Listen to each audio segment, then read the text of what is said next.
Bonjour à tous, j'espère que vous allez excellemment bien. Aujourd'hui, on attaque une nouvelle présentation d'une formation de deuxième division. Peut-être la dernière grosse équipe de deuxième division, mais encore, on a des équipes intéressantes derrière.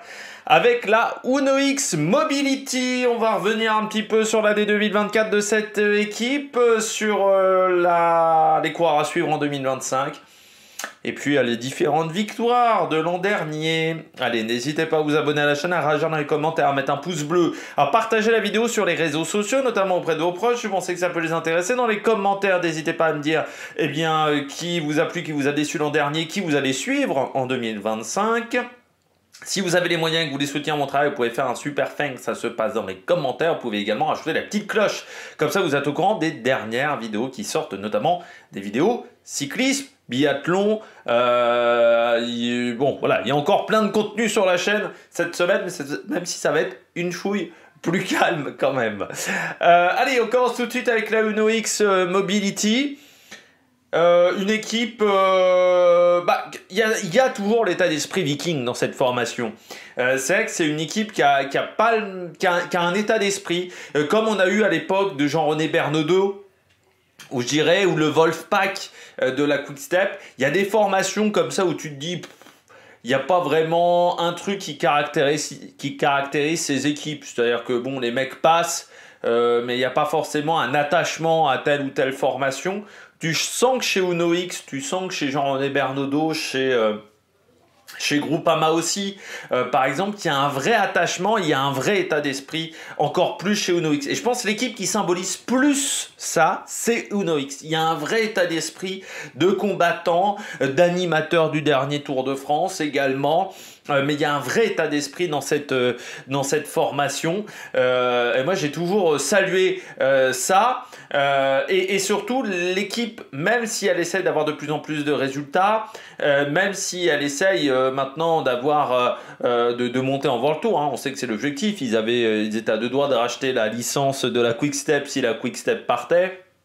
Et fusionné avec la Ineos il y a 2 ans. Donc on sait qu'il y a un véritable objectif quand même de monter en World Tour, mais toujours en gardant cet état d'esprit très combattant du côté de cette formation. Alors les résultats 2024 de cette équipe, eh bien c'est très bien. C'est très bien parce qu'il y a eu énormément de victoires du côté de cette formation et notamment enfin une victoire en World Tour, ça il ne faut pas la négliger. Pas mal de résultats toujours sur les Pro Series, hein. C'est une équipe qui écume quand même les Pro Series et qui obtient toujours des résultats sur ces épreuves-là.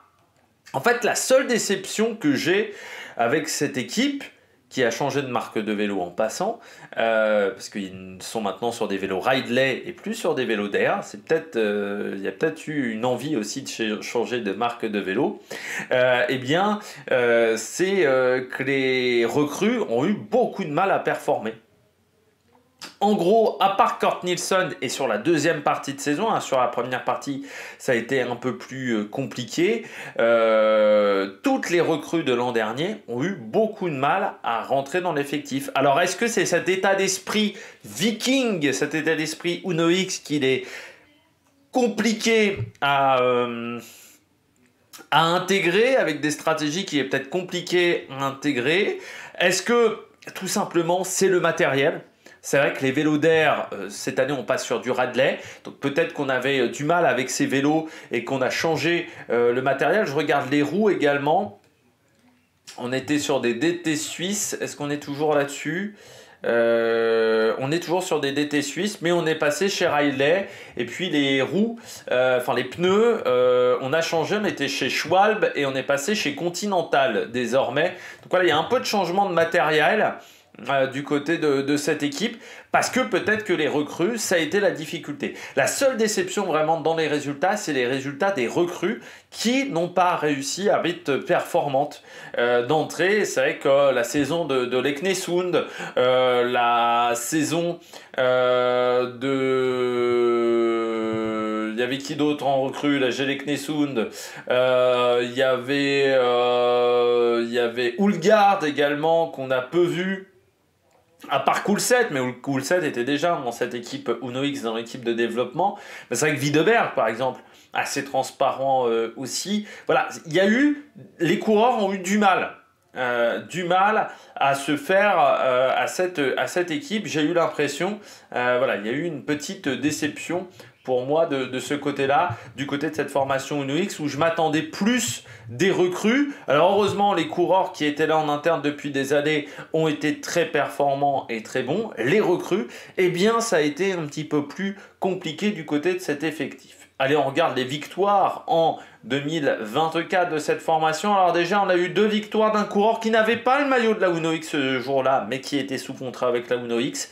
C'est Idar Andersen qui a remporté à la fois le Ringerike Grand Prix et le Sundvolden Grand Prix, qui sont 2 courses importantes de Continental. Je dirais en Norvège. Ça a commencé dès la 2e étape du Alula Tour avec Søren Varechkov sur un sprint en boss qui était assez costaud l'an dernier. On avait le Elfsteden Ronde Brugge pour Alexander Kristoff, Venendal Classic pour Tord Gummerstadt. Donc on attaquait en mai parce qu'en fait entre le Alula Tour et le Elfsteden Ronde Bruges, eh bien, il a fallu quand même attendre 3 mois sans victoire, ce qui est assez important. Le Antwerp Port Epic Sales Trophy pour Christophe, c'était la 4e victoire, qui a remporté à la fois la 4e étape du Tour de Norvège, le Eilen Vagwed Erste Prize. Je pense que j'ai défoncé le nom de cette course. C'était au mois de juin. La Bruxelles Cycling Classic pour Jonas Abrahamsson. Kort Nielsen qui a remporté la 2e étape du Dauphiné. Première étape du Tour de Belgique, le contre-la-montre pour Varechkol qui a remporté également le général de cette épreuve. Et il remportait également les championnats de Norvège du contre-la-montre. Les championnats sur route étant remportés par Markus Ulgaard. Andreas Leknesund remportait la première étape du Sibiu Cycling Tour. Markus Ulgaard remportait la 3e étape du Tour de Wallonie. Et sur l'Arctic Race of Norway, Alexander Kristoff remportait l'étape 1, l'étape 2 et la 4e étape et le général était remporté par Magnus Cort Nielsen qui remportait également la 2e étape du Tour du Danemark.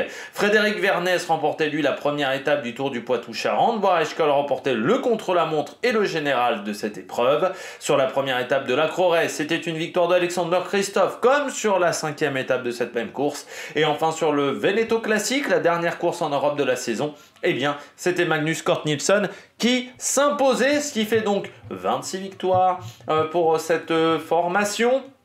Ce qui est donc 10 de plus, 11 de plus que lors de l'année 2023 et on passe un cap. C'est-à-dire qu'à 15 victoires, tu as un bon niveau en 2e division, à 27 victoires, tu as un excellent niveau en 2e division, c'est-à-dire que beaucoup d'équipes World Tour auraient aimé avoir le même bilan en termes de victoires que la formation Uno X. C'est ce qui lui a permis de se rapprocher notamment du côté du classement sur les 3 dernières années des formations comme Astana, comme Arkea, grâce aux résultats sur cette 2e partie de saison 2024. Du côté du nombre de victoires, eh bien avec 26, la Uno X Mobility est 8e dans le classement, 2e équipe de 2e division derrière Israël, mais devant la Lotto, devant également la Cara Rural, et puis devant la Jayco Alula, devant la Red Bull Bora, devant la DSM, notamment du côté des équipes de World Tour. Il aura fallu seulement 30 jours l'an dernier avant la première victoire.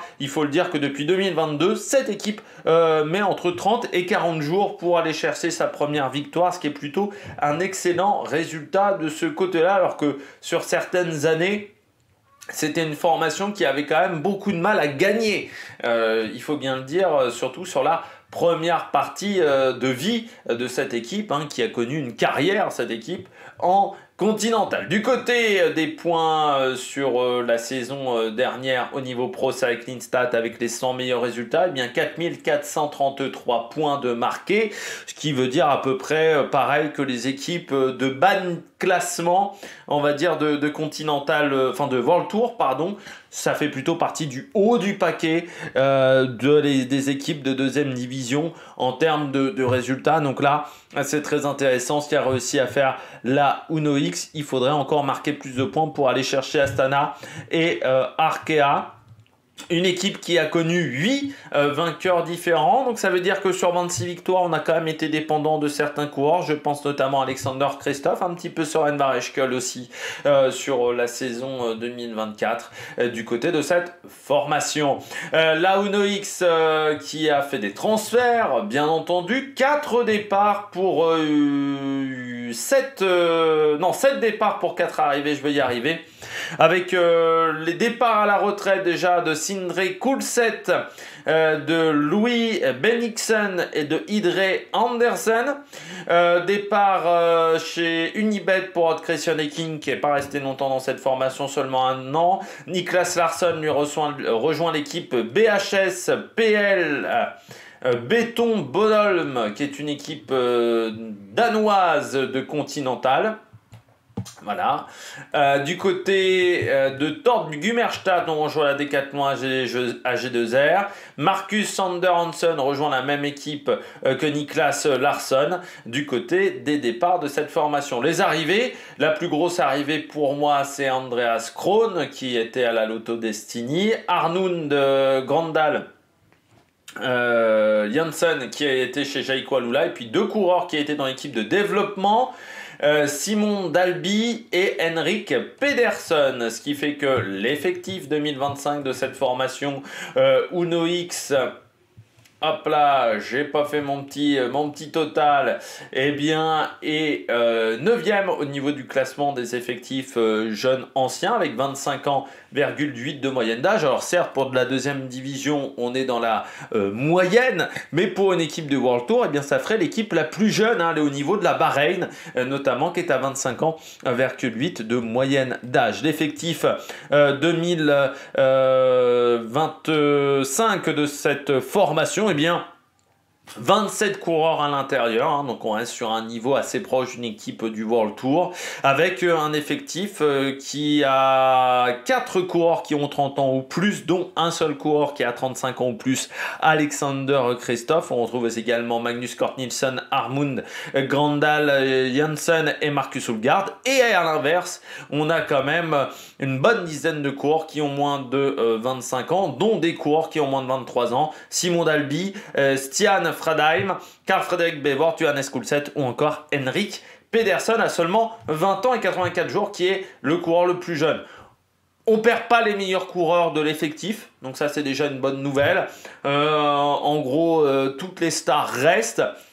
On a réussi à se séparer peut-être de certains poids morts du collectif qui n'avaient pas forcément des bons résultats, pour essayer de se renforcer, notamment avec l'arrivée de Andreas Krohn, qui est l'arrivée, je dirais, majeure de cet effectif en 2025. Donc on reste sur quelque chose d'assez stable en termes de collectif. Les stars sont toujours là.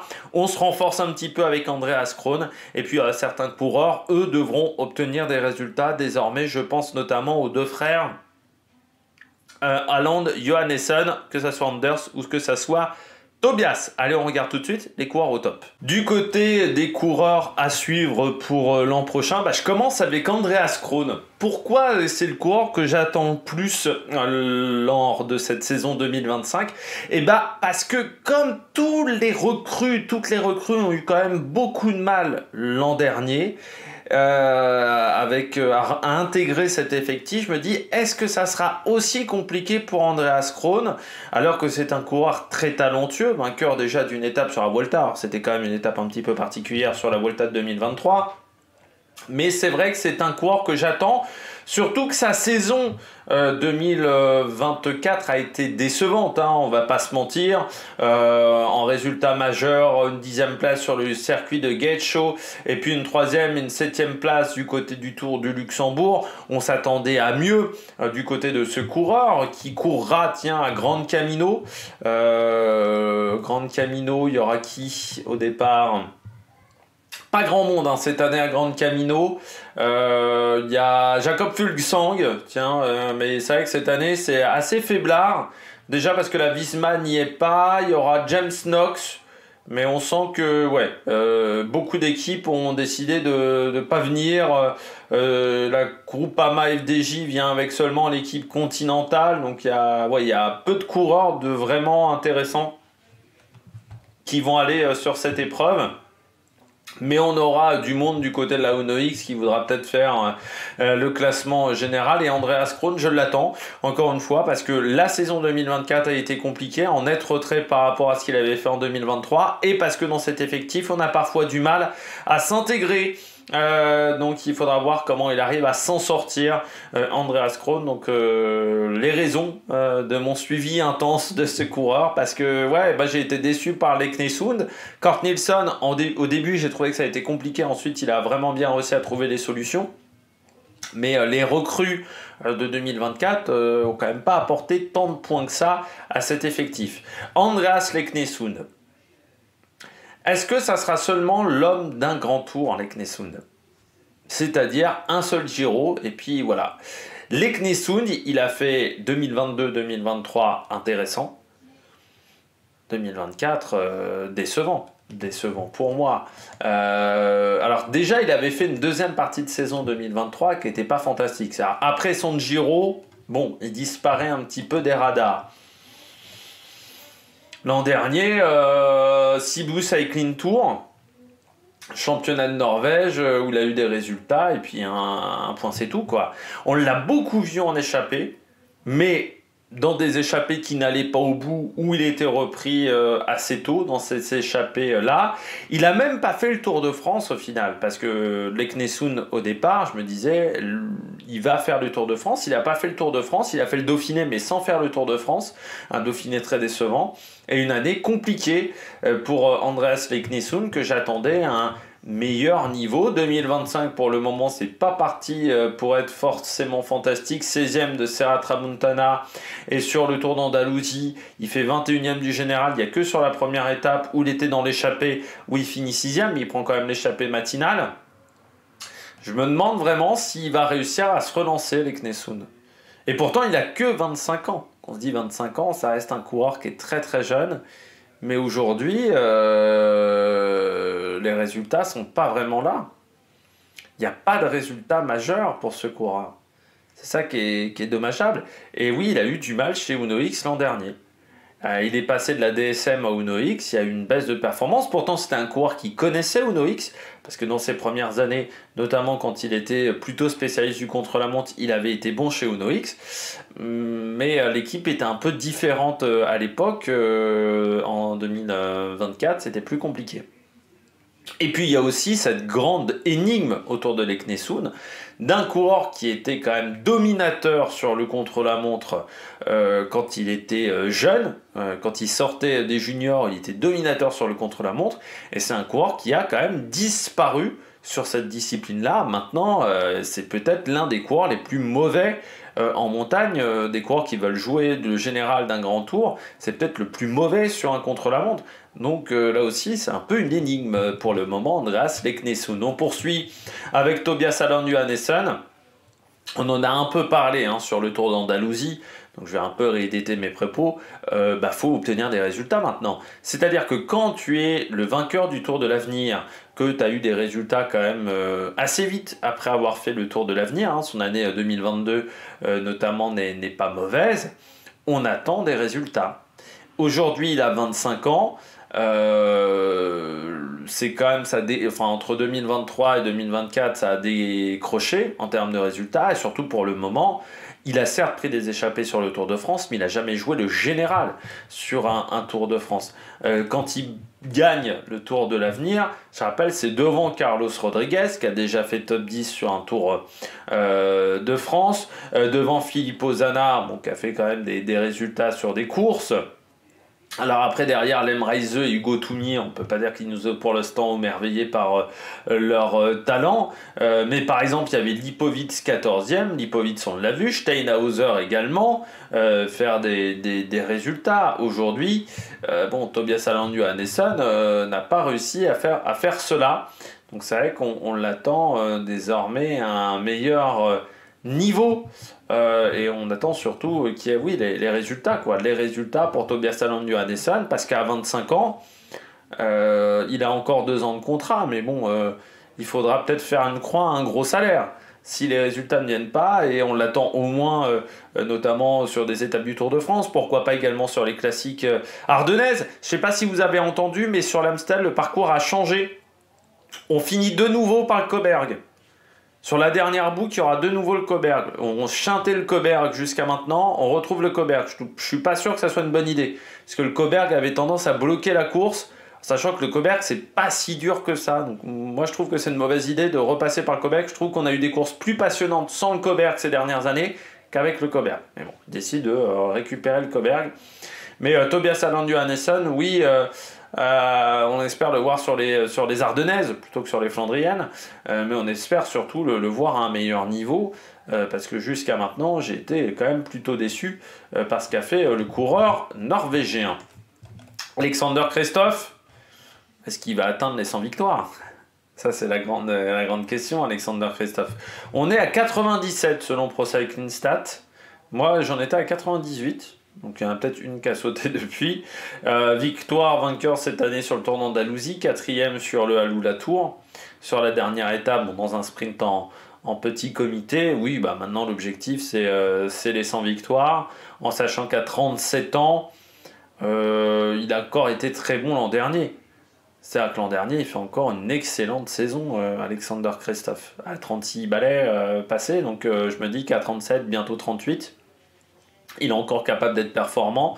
Coureur qui est professionnel en continental depuis 2006, donc quasiment 20 ans de carrière, et ça fait 15 ans qu'il est en première division. Enfin, en première ou deuxième division, c'est impressionnant. Hein. Il a connu quand même le cyclisme d'une autre époque. Moi, je pense qu'il est, oui, il est capable encore d'obtenir des grands résultats parce qu'il a l'expérience désormais, et c'est l'un des plus beaux palmarès des sprinteurs. C'est vrai que c'est un peu comme Arnaud Démare, ils sont peut-être un peu, pas énormément considérés, Arnaud Démare et Kristoff, mais c'est quand même d'énormes palmarès. Dépasser les 90 victoires, de toute manière, c'est pas anodin dans une carrière, et c'est le cas des deux. Donc là 97 d'un côté, Démare est à 97 ou 98 je sais plus, donc c'est assez impressionnant. Et puis oui, l'objectif c'est les 100 victoires cette année, et je pense qu'il est encore en capacité d'aller chercher des résultats sur des grandes courses, ou même sur des classiques de Coupe de Belgique. Il est encore en capacité d'aller chercher des résultats, donc c'est normal qu'on va tous le suivre, Alexander Kristoff, pour voir si il va atteindre ses 100 victoires. Jonas Abrahamsson, il nous a émerveillé sur le dernier Tour de France. Abrahamsson, ça a été l'homme du dernier Tour de France, 12e également du Tour de Grande-Bretagne. Mais oui, le Tour de France qu'il a réalisé l'an dernier, notamment sur les 2 premières semaines, ça a été impressionnant. Vainqueur également de la Bruxelles Cycling Classic parmi ses résultats, et puis deuxième à travers la Flandre. Moi, j'espère le voir performant sur les classiques flandriennes. Et puis oui, après le voir en échappée, parce que c'est un super courant en échappée, le voir emmener également des trains pour les sprinteurs, parce qu'on sait qu'il est très doué dans ce domaine-là, mais quel coureur Abrahamsson, et j'espère qu'il va réussir à faire une grande campagne de classique, parce que voir un mec comme ça partir aussi loin de l'arrivée, je me dis qu'il est capable de faire des bons résultats sur ces courses-là, avec beaucoup de confiance. Et puis je termine avec Søren Vareskjold. Pas mauvais sprinter, Vareskjold, vainqueur déjà d'une étape sur l'étoile de Bessèges cette année. J'attends en progrès par rapport à l'an dernier. Les 2 dernières saisons n'ont pas été mauvaises, mais je trouve qu'il a un peu stagné entre 2024 et 2023. Moi, je l'attends sur le Tour de France, sur des épreuves World Tour. Maintenant, j'attends des résultats sur des épreuves World Tour du côté de ce coureur. Donc, c'est pour ça que je vais le suivre.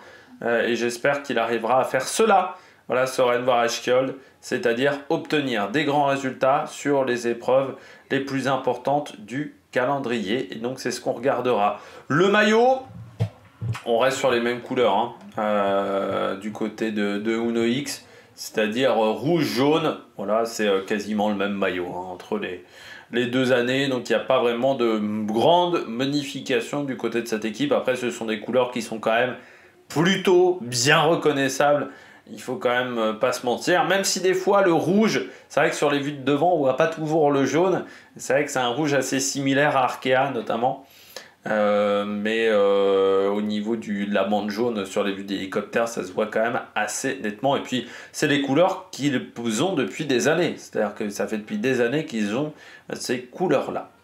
Bon, j'espère que vous avez aimé cette vidéo. N'hésitez pas à vous abonner à la chaîne, à réagir dans les commentaires, à mettre un pouce bleu. Puis nous, on se retrouve pour de nouvelles aventures sur la Production. Ciao, ciao!